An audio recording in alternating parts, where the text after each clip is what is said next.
এখন হচ্ছে ঘড়িতে বাজে 9টা, আর আমি উঠেছি জাস্ট 15 মিনিট মতো আগে।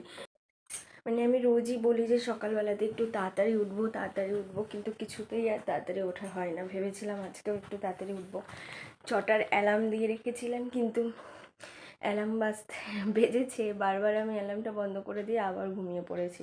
তো আমি তো উঠে পড়েছি, এখনও মাম্মা ওঠেনি। মাম্মা ওঠো, তাড়াতাড়ি ওঠো, আমরা বেরো করতে যাবো না আবার? তো ওঠো ওঠো ওঠো ওঠো, তাড়াতাড়ি উঠে পড়ো।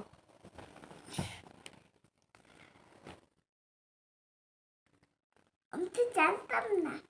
কি জানতে না? কালকে সে আমার মনে ছিল, আজটাই আমি ভুলে গেছি। কি ভুলে গেছো? যে আমরা বেরো করতে যাবো। ওঠো তাড়াতাড়ি, সবাইকে বলো গুড মর্নিং। Good morning.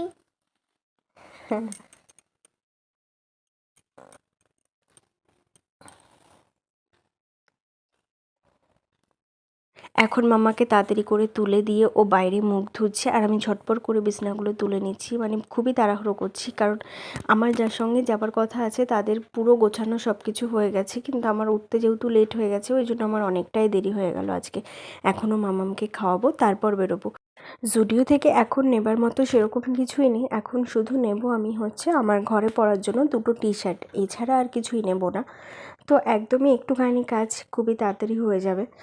তো এই যে এখানে দেখো আমি ট্রায়াল দিচ্ছিলাম যে টি-শার্টটা আমি নিয়েছি, এটা একটু শর্ট, ওই জন্য এটা নিয়ে নিই, পরে অন্য দুটো নিয়ে নিচ্ছি। তো এখন তো হচ্ছে রান্নাবান্না হয়ে গেছে, মানে ব্যারাকপুর থেকে ঘুরে এসে ঝটপট করে খুবই তাড়াতাড়ি রান্না করেছি। একটুখানি মাছের তেল ভেজেছি, আর হচ্ছে মাছ রান্না করেছি, রুই মাছ রান্না করেছি, সর্ষে বাটা করেছি। তো আজকের ব্লগটা এই পর্যন্তই, আবার দেখা হবে পরের ব্লগে। টাটা, তোমরা সকলে খুব ভালো থেকো।